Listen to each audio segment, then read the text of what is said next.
So I think, as many of us know, today is Mother's Day, which is, unique in the sense that there is not one human being or animal alive that doesn't have a mother. So it is one of those experiences that is common to all of us. So I want to kind of talk about that. I want to talk, in our intensive and over past weeks, we've been spending a lot of time talking about developing a true loving, kind, and compassionate heart, especially as we see in our world so much of the opposite of that, which is being shared. And traditionally, Buddhism, our way is the way of love and understanding. That is how we enter the world. So I want to talk a little bit about that.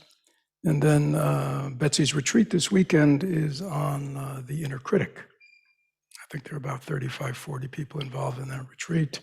And so I think they all, like everything else, everything interpenetrates. But first, let me start with Mother's Day. So for decades now, whenever Mother's Day comes, I always reach for this book. It's called A Flower for You. I think over some time it was retitled A Flower for Your Coat. Does that sound right? Or a rose for your coat? What? Your lapel or your pocket or something. So this is from the early 90s, and I opened it up, and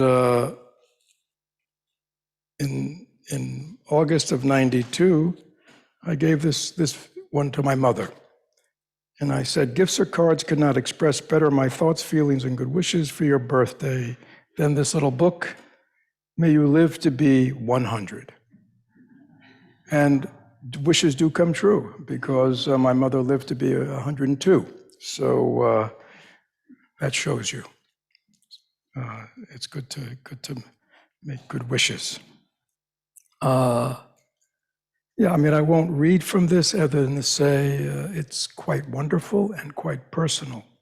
Thich That Hanh was not just a great Zen master and teacher, he was also somebody who was willing to share his heart and his vulnerability.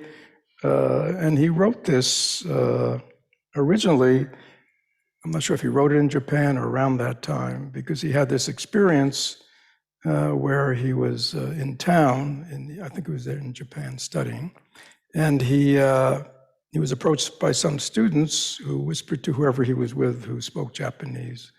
He didn't speak any Japanese. They whispered to whoever was accompanying him who could speak both languages. And then they were handing out little roses. And they put a white rose on his brown jacket. And afterwards, he asked whoever he was hosting him what that meant. And they said, well, in Japan, today is Mother's Day. And traditionally, people go around, and if your mother is alive, they give you a red rose. And if your mother is dead, they give you a white rose. And Thich That Hanh said he was sort of devastated because his mother had died many, many years ago. And he realized he was an orphan. Anyhow, and so he wrote this really beautiful book about the preciousness of mothers, especially for those who still have a mother alive. And it's quite beautiful because traditionally the mother has been the archetype, right, of selflessness, endless giving, love, compassion. The fountain of all goodness, right, and we have been nurtured by that. So traditionally it's said, we have learned, if we've learned anything, we've learned of all these good traits, again, like love and kindness and compassion and selflessness and all that, from our mothers. So traditionally, mothers were very sacred and instrumental in having a reference point, a reference point for how to be with everyone. So it was sort of like, this is the living experience, the living model that everyone has. And in Buddhism, the idea was, to be that way with everyone. And in the Bodhisattva literature, they talk about, all motherly sentient beings. They talk about, sentient beings are sentient beings, humans, animals, sentient beings. But they talk about motherly sentient beings. All beings have been your mother. Or they talk about bodhisattvas see all beings as their children, right? Just like you're the mother and they're your children. So that's the archetype, and that's the traditional experience. So how does that relate to Betsy's retreat this weekend on the inner critic? I've probably said this before and on other Mother's Day talk, but for many of our Asian teachers who have shared these teachings with us, they have been quite surprised, I would say quite shocked, that there are many Americans who do not hold their mother as the archetype of selfless love. So when they would kind of be using these traditional examples, again, they were kind of dumbfounded to see that for many people, that was not their experience. And so this traditional thing did not work. And of course, that relates to the inner critic. But I think even for those of us who might not have had the most selfless, loving, compassionate mother, we can still gather much from her. And again, we want to learn to focus on the wholesome and not the unwholesome. We want to focus on what we received rather than what we missed. That creates a much better mind state and allows us to understand things more deeply. So we would not be here. I mean, this is if there's any great gift our mother and our father gave us is what? Life. And without life, we would not be here. We would not have a body. I mean, if you could imagine living your life without a body, it would have been quite difficult. We wouldn't have had a life. So having a life, having a body, is only because of our mother and our father. So that is one gift, great gift, that has been given to all of us. And also, whatever the quality of our mother, because of her own sufferings, she did put up with often the uncomfortable experience for 9 months of having a child within her, right? And that's often uncomfortable, painful, difficult, and yet she did it. And we know that the birth process can be very difficult and painful and long for many mothers, and yet our mother went through this. And no matter what the quality of her capacity to love, I would imagine for pretty much all of us, we are only alive because in those early days, our mothers took care of us. They made sure we were fed, we were changed. When we were cold, and they perhaps wrapped us in blankets. When we were hot, they did things to cool us. So again, we did receive our life and certain kinds of nourishment from our mother. And that's very important to realize, a lot of who we are as human beings originally begins with this sense of trust. Very important, sense of trust. That the simplicity of our needs when we're infants are being met, you see. So unconsciously, the child is learning about whether the world is there to meet their needs, to respond to them, right? At a very prime level, right? And if we did have more than that,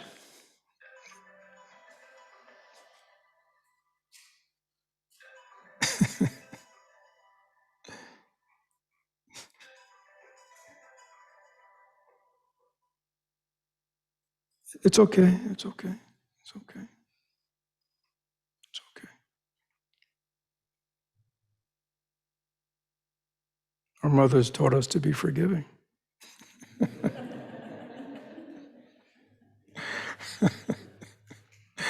Right? Because we as children weren't always wonderful, were we?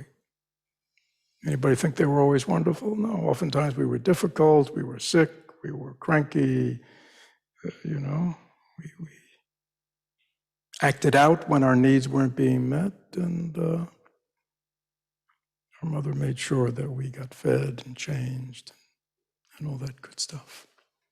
So our mother taught us many things in our life. So again, if we were fortunate, we had a mother who really was able to touch us with love and caring and acceptance and nurturance and support, right? All those good qualities. And that early nurturance unconsciously has given us the ability to know those qualities in life. And I guess what I'm suggesting is, unless it really was a very extreme situation, most of us, even if we don't remember, but if we reflect in this way, can realize there are many gifts that we have received from our mother.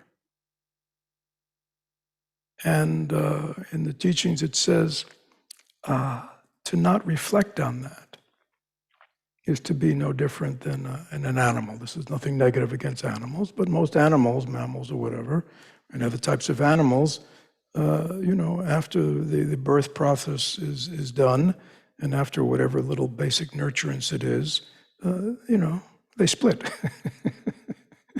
right? They go off. The bird flies away. The animal goes out into the woods. I mean, it's an ongoing process. But we, as human beings who are very conscious and aware and can reflect on these gifts, we have this great ability to touch deep within ourselves this wonderful capacity that we learned early on about nurturance and selflessness. And even though we may think, oh, my mother was not a selfless person, or kind of selfish or whatever, but if we think back to those early days, which we can't remember, right, we know that there had to be all kinds of sacrifices that our mother made. We were up all night, we had to be fed every 4 hours, all that kind of stuff. We would be sick, and our mothers were there for us. So it's very important, no matter what happened afterwards, that we touch into this aspect of what has formed us as human beings. Unfortunately, in our culture, particularly our American society, for many, many reasons, people don't grow up consistently nurtured by love and compassion and understanding and patience, right? And oftentimes, in spite of themselves, growing up in our family can be painful. In the Dharma, we talk about, that everyone has seeds, wholesome seeds, unwholesome seeds. If wholesome seeds are cultivated, wholesome qualities grow. If unwholesome seeds are cultivated, unwholesome qualities go. It's really as simple as that. And for many of us, because our parents, our mother, let's say, in this case, had not had her wholesome seeds, her seeds of love and understanding and patience and caring, watered or not significantly watered, her capacity to water those in us were limited or inconsistent or intermittent. And that's sort of what has conditioned us. And so we come to, this retreat that Betsy's offering, and we've offered workshops, and we will continue to, because this inner critic is the result of what I'm talking about.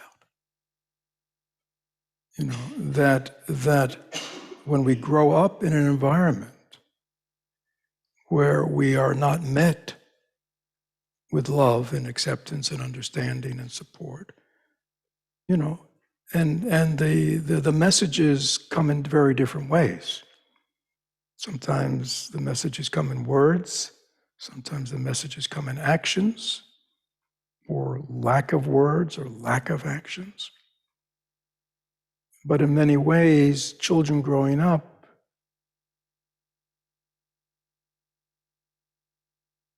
and again, they're children. Again, we are children when we are young, which means what? We are very undeveloped. Our minds, our brains are very undeveloped. Our experience is very short term. And we're children, we don't know a lot. So we grow up in those environments without understanding what's really going on. We make a fundamental mistake, which is we think that the problem is who? The reason I'm not being loved, the reason I'm being criticized, the reason I'm being abused, the reason I'm not being, we think it's because of what? Because of me, you see.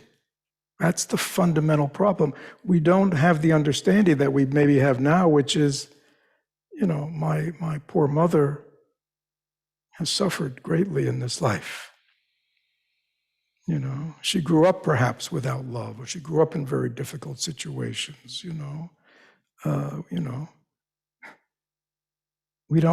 children don't think that way, do they? They don't have understanding. So we tend to blame ourselves. There must be something wrong in me. That's why I'm not being loved. That's why I'm being nurtured. And especially if you hear critical comments from your parents about you, you think they're real. You think they're true because they're your parents, you see. And so what happens is the child internalizes the voice, right? Internalize the voice. And as years go by, as decades go by, we forget that we weren't born this way, you see. Nobody was born with an inner critic, right? It's impossible because nobody is born with language, And as I've often said, the proof of that, if you've ever been around young children, infants, is what? They can have a poopy diaper, and it's It doesn't bother them other than it's uncomfortable. I mean, they're not embarrassed. They don't think there's something wrong with them. They're not ashamed of themselves, right? That's just what it is, you see. So that shows you we have this incredible natural capacity just to be with what is, without judgment. But over time, as this other voice gets louder and louder, we forget who we really are. We forget our original mind, our original nature, our original state of being that we all came in with. And over time, this inner voice, this inner narrative, this inner construction of self that each of us have created, which has our name, right? That inner voice that only we hear, right? We think is what? Is speaking the truth, right? And, to have that inner voice, for some it's a very loud, consistent voice. For some it's soft. For some it's just episodic. Most of the time it's okay, but certain situations you hear that voice. And we identify with it. We identify with it. And we do that to our own detriment, to our own suffering. We think it's speaking the truth, you see. And the problem is, even as we, read the books and as we hear the talks, we begin to understand, it's really not who I am, it's really my inner critic, it's really, you know what I'm saying? We learn all these things. The problem is, it still happens, you see. It still happens. Because we learned this before this got really developed, you see.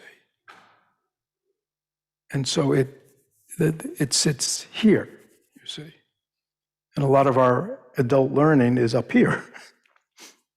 And if we don't understand that there's got to be a transmission more deeply into the depths of our heart-mind, so the healing and the transforming can occur. That's really, the essence of our path, you see. Thich That Hanh wrote a book on Yogacara called Transformation at the Base. It's not called that anymore. I think it's called Understanding Your Mind now or something. But, I think his original title was much more accurate. In this deeper aspect of our mind, in the mind of our conditioning, in the mind of our past. In Buddhism, that's called the alaya vijnana, the storehouse consciousness. This is where the seeds of the past conditioning lie. Right?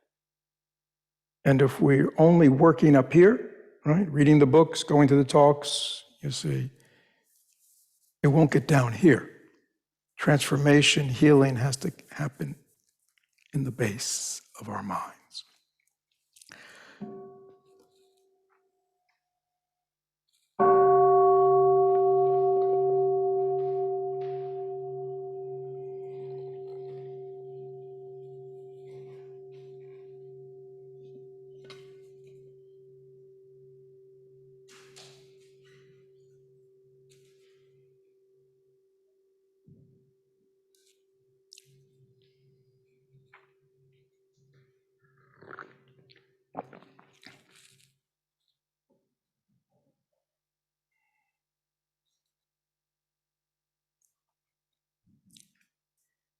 So what if we didn't have a good mother?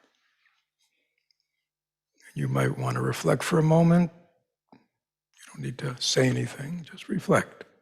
In your heart, do you feel like you had a good mother? And like over here is a good mother, like with capital G, capital M. Over on this side is bad mother, capital B, capital M. And, so somewhere on there. And again, it doesn't mean it's true, but it means how have I internalized within myself, mother. So just close your eyes a second, just ask yourself, again, just be honest, no one's going to ask you anything. When I think of mother, my mother, is it over here on the good mother, capital G, capital M? Has it really been down here with the capital B, capital M, bad mother? Or is it somewhere in the middle?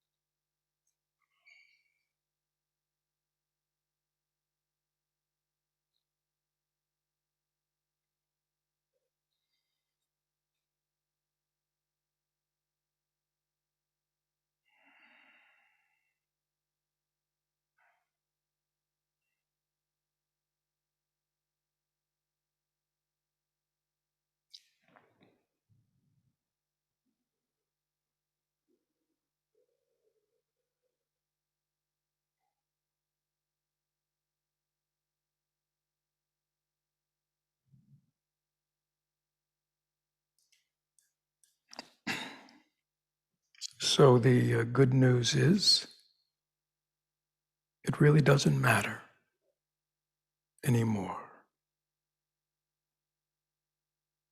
It may have mattered in the past, that we were conditioned in this way, and it's left its residue within our minds and our hearts. But the good news is it doesn't matter anymore. Why doesn't it matter? Because the essence of the Buddhist path is that nothing is solid, nothing is permanent. That actually life, minds are a very wide open field. And no matter what has happened to us in the past, no matter what has conditioned us, each of us has the capacity to heal and transform. Right? That's the, in a nutshell, that's the kind of essence of our faith and trust in this path. So for those of us who are on the good mother side of life and had a good mother as a good example of what it means to be a loving, selfless, caring, compassionate, friendly, loyal, supportive human being, right? We have a model, right? For those of us who had some of that, perhaps intermittently or episodically or at certain times, we also have had the experience of that. And when I say we've had the experience, it means we know what that feels like, right? We know what that feels like when somebody that we care about or, is a powerful figure in our life,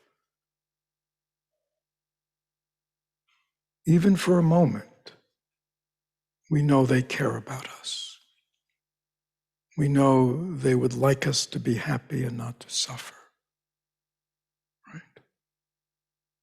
That they want to support us in having a decent life, you see. But let's say we're really down the other side and we kind of don't even remember that, We had a mother, father who suffered greatly, who never received that in their growing up. It's not like, again, nothing's solid in Buddhism. There's no solid people. There's no solid person. People are just made up of thoughts and feelings and perceptions and their own storehouse consciousness. There's nothing solid in any of this. But we saw the manifestation of that in our parents.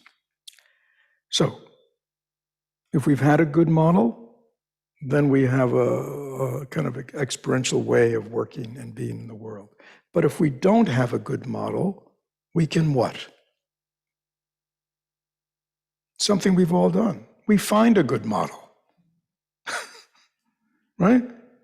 I mean, many of us, I mean, you think about, we start out as children, if you have some kind of work professional skill, right? I imagine pretty much everybody here, at this point in their life has some sort of work professional skill, capacities. We didn't have those as infants, did we? We didn't have those when we were 3 years old or 5-year-old or 9-year-old, right? How did we become competent at what we've become competent at? Anybody have any brainstorm?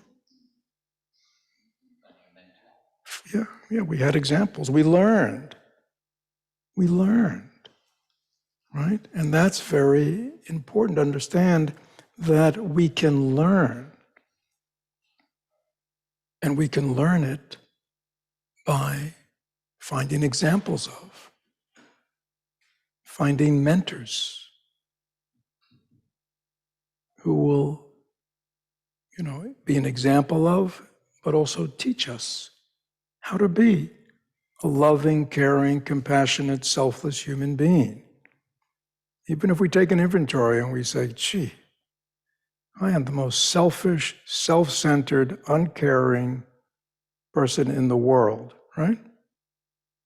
My response would be, that's great. That's who you've been. Who do you want to be? You see? Who do you want to be? And in that, who do you want to be? How do you want to be in this world? This gets in touch with your aspiration, not your conditioning, right? What our conditioning was, what our family of origin, what's happened to us already in this life, we can't change any of that, can we? But we can have something awakening in us that shows us there is another way to live, that I want to learn how to be, right?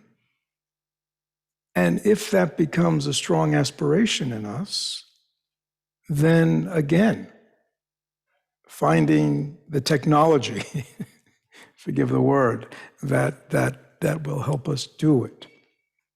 Finding the teachers, finding the mentors, finding the examples, finding good friends, all those things that help speed along and nurture, our change is possible for all of us.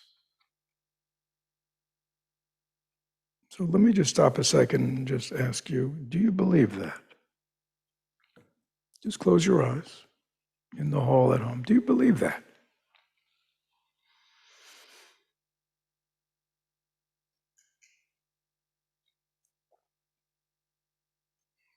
This is like having a very personal, honest, we hear the words, we know the teachings, but the asking myself, do I really believe this is possible for me?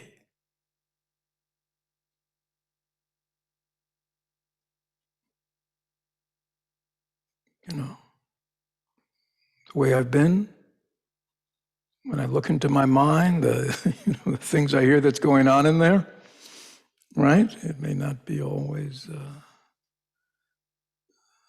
the most wholesome. Do I believe that I have the possibility to heal my wounds and transform all the unwholesome in me into wholesomeness? Please ask yourself that question. Close your eyes. Ask yourself, do I really believe that?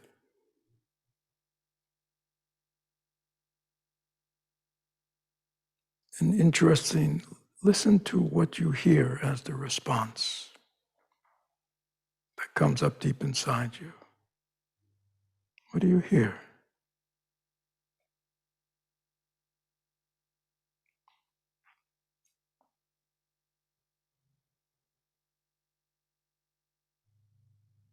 Do you hear a resounding 100% buy-in?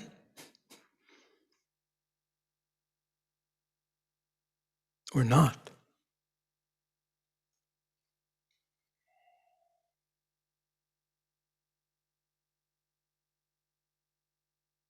Do you hear trust or mistrust?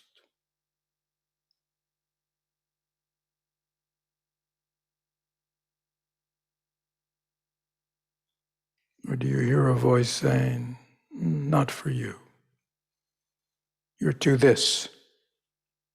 You're too wounded. You're too damaged. You're too... By the way, that's the voice of the inner critic, if you're wanting to hear what it sounds like. It's like, who is that? Do you ever ask yourself, who is it down there that talks this way? It's an interesting meditation question. Whose voice is that? Where does it come from?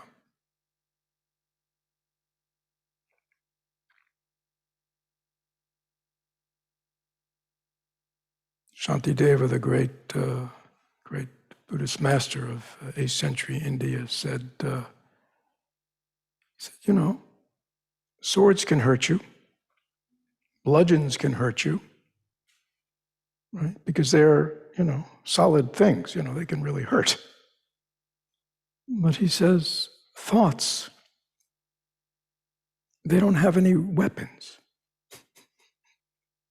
How can they hurt you? Very interesting question. How do they hurt me? They're just thoughts. When you look in your mind at these thoughts, these inner critic thoughts that are critical of you,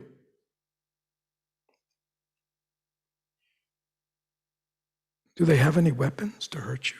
How do they hurt you? Do they have any form, any shape, any solidity?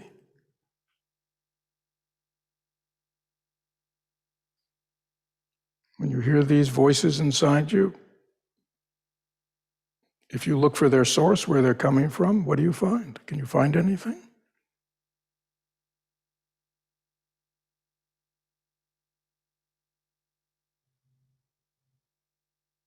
Or is it just a disembodied voice?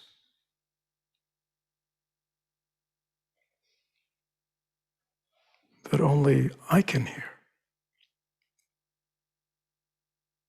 resounding in the echo chamber of my own mind, and has no reality at all. Could that be?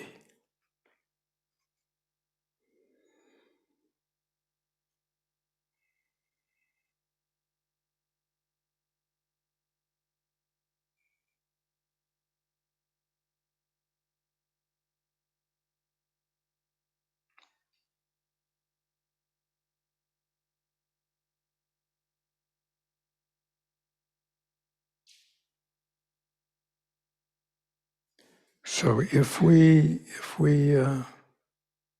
have grown up without a loving, compassionate mother or father, if we received lots of negative messages, harmful messages that we've internalized, the good news is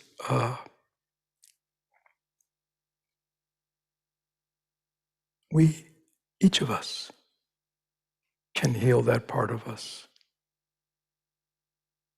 Each of us can become that person that we might not have had as a child for ourselves. We can become that loving, selfless, supportive, caring person in our life. We don't have to go back into the past. We don't even need another person to do it. We can heal ourselves. Doesn't mean, it's not good to get some help along the way. Yeah. when we take responsibility for ourselves, we take responsibility, we take responsibility for our physical wounds, right? Go to the drugstore and get some stuff. We go to the doctor and get some stuff. I mean, we when we are sick, when we're physically wounded, we go to the hospital, we go to the ER. I mean, we take care of our physical wounds, right? And yet our emotional wounds, we let them fester year after year, decade after decade.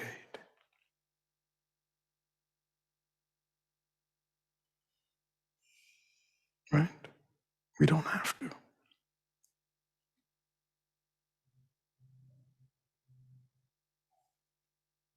And if we find those qualities within ourselves to heal those parts within us that are wounded, we are becoming a different person through that process. We are becoming the father and mother that we always wanted. We don't have to be dependent on anyone else. But it takes a big shift, and it takes, a real willingness to take full responsibility. Stop blaming. Stop holding others responsible. We understand causes and conditions has led us, but in this moment, that way of thinking is just not productive, you see. It takes us down a blind alley. If what we want is healing and transformation, we want an open heart, we want a loving heart, we want a kind heart, we want to learn to be able to be there for others, right? Which I think most of us want. Again, we have that capacity. And within the Buddhist tradition, there are lots of practices to help us develop loving kindness toward ourselves, toward others, to help us learn how to be a compassionate person, how to generate compassion, how to cultivate compassion for ourselves and others. So if we go, if I'm honest, I really don't know how to do that. Well, then it's just a matter of learning, right? Like anything else, something I got to learn. Right? Like, anybody find, when they sit down to meditation, their concentration is like unstoppable? Right? Is that everybody's experience? Just sit down and 100% concentrated, instant calmness, peace, radiance, is that? We know we have to what? We have to train our mind in concentration and mindfulness. In the same way, we have to train our mind in compassion and loving kindness. And the problem today is if we're attentive to the societal messages of our society and culture, this is not what people are talking about, is it? No. People are not talking about love and understanding. People are talking about what? Anger, hatred, fear, separation, differences. So the messages that so much is going on in our society at all levels is not a message that cultivates this loving heart. This heart that sees all human beings want to be happy and don't want to suffer. I mean, right now we have, everyone's very attentive to the war in Ukraine, and depending on where you line up, there are good people and bad people, right? I mean, that's the way we do it. But if you kind of step up a little bigger, you go, what? Every soldier has or had a mother who wants them to be alive.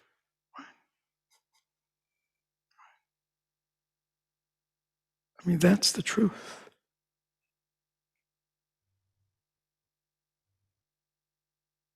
You know, that in that war, in that suffering, everyone is suffering. No mother wants to lose their child, right? No child wants to lose their mother. See, that's where we're the same. But if we don't stop and recognize, Thich That Hanh said about the war in Vietnam, he said, brothers are killing brothers. They don't see that they're all part of the same family. Right? So it's a very difficult time, in our society to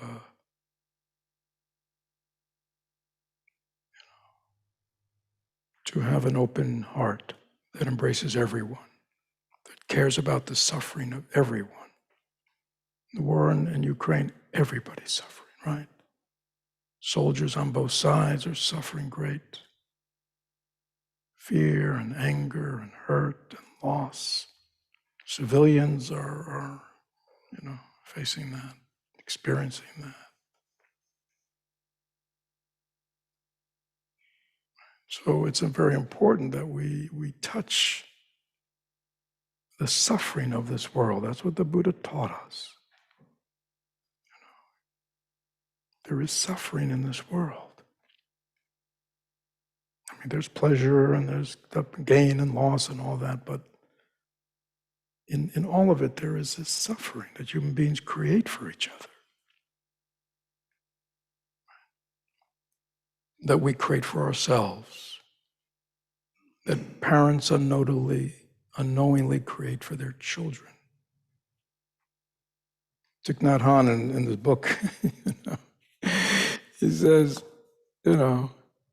he says it still pains him, I mean, he became a monk, right? And he said, I'm very happy with my choice, but it pains me to know that when I left my mother to become a monk, it caused her suffering. Then he talked about his sister, and I guess in the Vietnamese culture, you sort of left your family and then sort of, more united with your husband's family. So, so his sister also left her mother. And he said, he understands, from a societal point of view, that's what happens. But he says, I still bear a kind of sadness knowing that I caused my mother pain.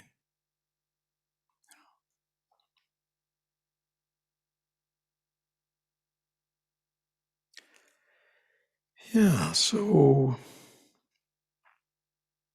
today's Mother's Day.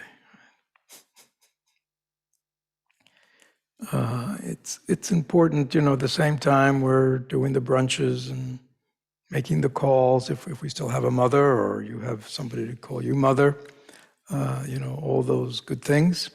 But I think it's also good that we take this time to reflect on this deeper meaning, on the things we touched on today. So we could make good use of these Mother's Days.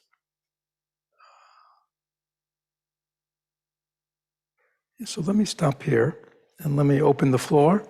Anybody want to comment or question?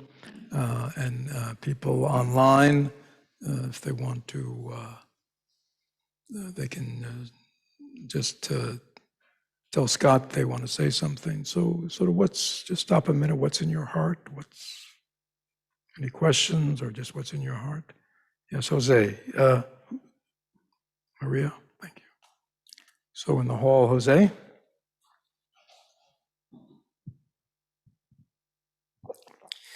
Thank you, Fred, for that talk.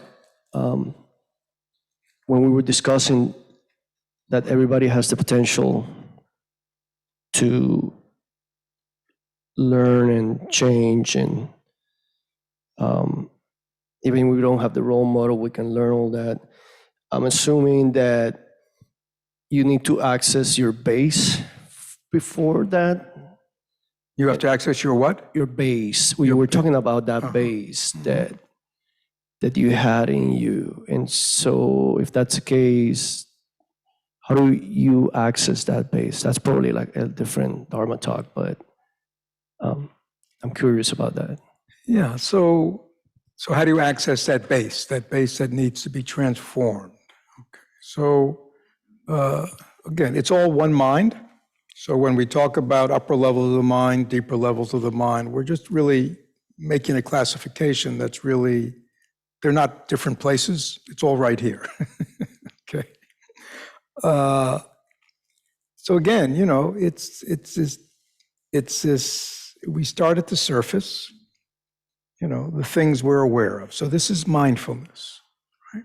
So Jose is practicing mindfulness, and he's practicing mindfulness of his body, of his mind, of his emotions, of his thoughts. These are the areas, that we practice mindfulness. As we practice and become more aware, we notice things. And usually we notice things, surfacely. We notice certain kinds of mind states, certain kind of thoughts just seem to come up by themselves and take us over, right? Certain kind of memories, certain kind of feeling states. You see, we notice if we're mindful, right?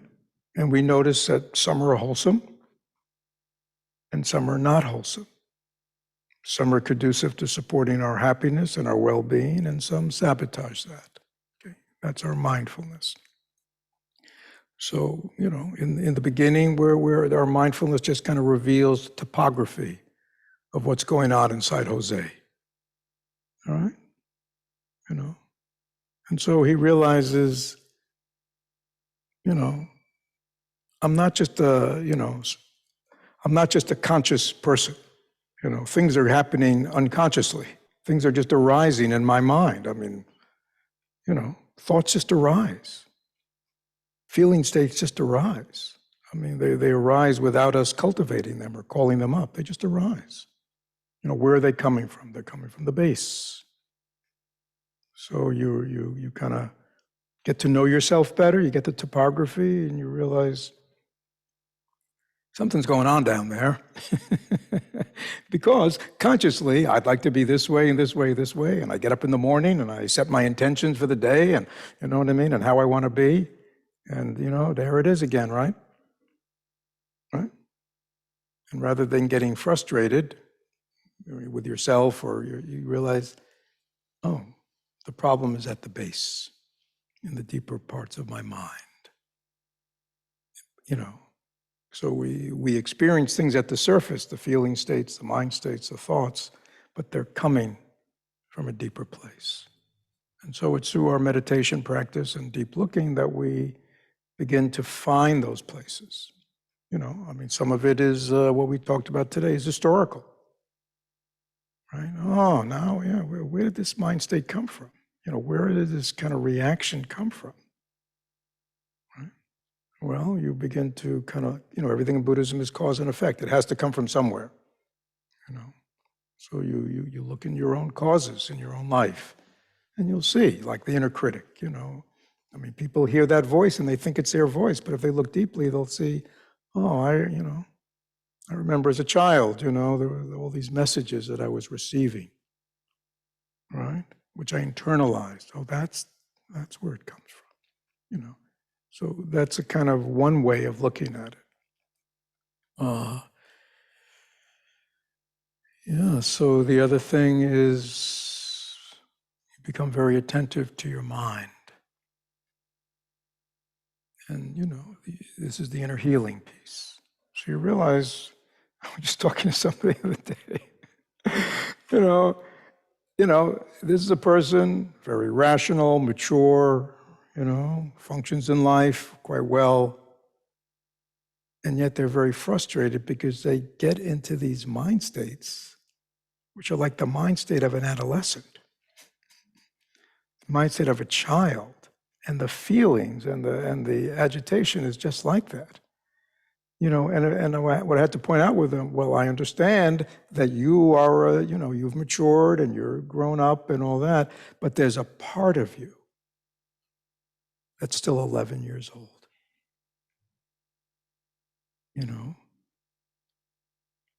And it's like, I use the example, a lot of times it's like, there's a car, it's only got one driving wheel, but there are like two people fighting, right, for the wheel. Who's gonna run my life, or who's gonna respond to this situation?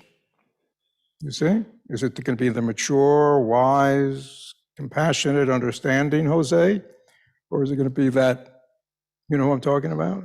And sometimes it's like a fight, So we want to understand that, and we want to embrace. You see, that's what I was trying to say earlier. It's like it's not personal. You just realize there's just this part of me that's kind of frozen in time and still sees life like an 11-year-old, right? Very competent people still have lots of anxiety in certain kind of social or work situations. Why is that? You've been doing it for 20 years. You're because there's somebody else in there, right? You see, and that's where the healing is. We stop and we bring that one into ourselves. It's not like out there. Bring it in. Oh.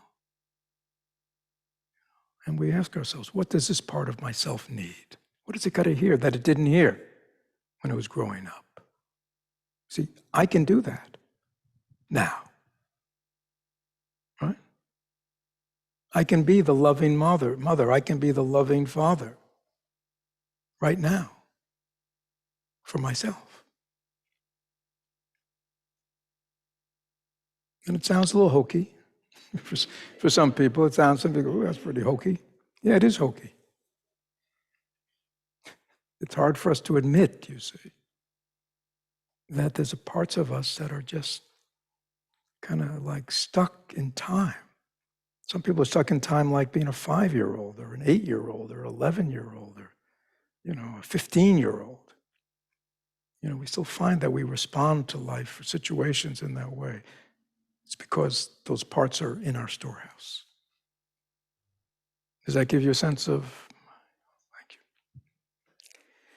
Anybody else with a comment or question? Oh, wait, let me just take Scott. Yeah, so in Buddhist psychology, Abhidhamma, they're all listed. There are 50-something, and the wholesome and unwholesome. But yeah, but the question is really, now the early criteria of the Buddhist meditators who put this whole system together, 2,000 years ago, their criteria was, because they were meditators, so their criteria was wholesome, which is whatever supported a calm, clear mind. That was wholesome. That was a wholesome mind state. Anything that disturbed that or agitated or made it difficult to meditate was unwholesome, right? And then from that they extrapolated, that a mind of love, a mind of happiness, a mind of compassion is a peaceful mind, right? A mind of anger, a mind of fear, a mind of despair, right, is an unwholesome mind because it disturbs you, right? If you can just stop a bit and go, let me remember what it's like to be angry, and let me remember what it's like to be really caring about someone, they feel differently, don't they? Right? Not just in terms of the action, but just as a feeling state, right? When we're angry, when we're irritated, we're what? We're agitated. Some degree. When we're anxious, when we're worried, our mind's agitated.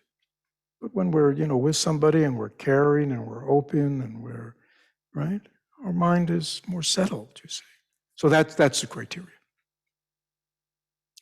Wholesome and unwholesome. It's in relation to that. It's not really based on morals or ethics, which are also important. It's really based on the mind state. Wholesome qualities, mind states are one that support creating a calm, open, spacious mind. Anything that sabotages that is an afflictive mind state. And last but not least, Angie. I'd like to say Happy Mother's Day to all the mothers. I was just until an hour ago, I was participating in Betsy's retreat, which was wonderful. And it was interesting because there were many mothers in the retreat.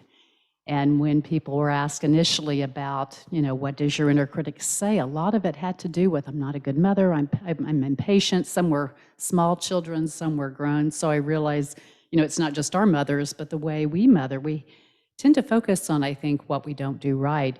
And we saw one film where they interviewed a bunch of mothers about, what kind of a mother are you? And everyone was just so negative. They were all focusing on, I don't spend enough time, I'm impatient, I don't tell them I love them enough. And then they interviewed the children. And the children were like, I have the best mother in the world. She listens to me all the time. It really made us all cry. It was so sweet. And it just, I guess what struck me is that we also, Betsy talked a lot about judging in a negative way versus discernment. And so, yes, I know being a mother myself that I could be more patient. There's always things we can look at to do. And it's not too late to start, as I found, with my son, as we do things that are unskillful, to stop, so it doesn't have to be that negative inner critic. But that transformation that you're talking about at the base can also happen in those relationships with our children and our friends now. And anyway, it was just a beautiful experience. And thank you for filling it out more in your talk this morning. Yeah. Good. So thank you, everyone, for listening. I want to give a special greeting to Ernestine, who I see, a long-term student, Dharma teacher of Thich That Hanh. So happy that your cause and conditions have brought you to the barbarian state of Florida.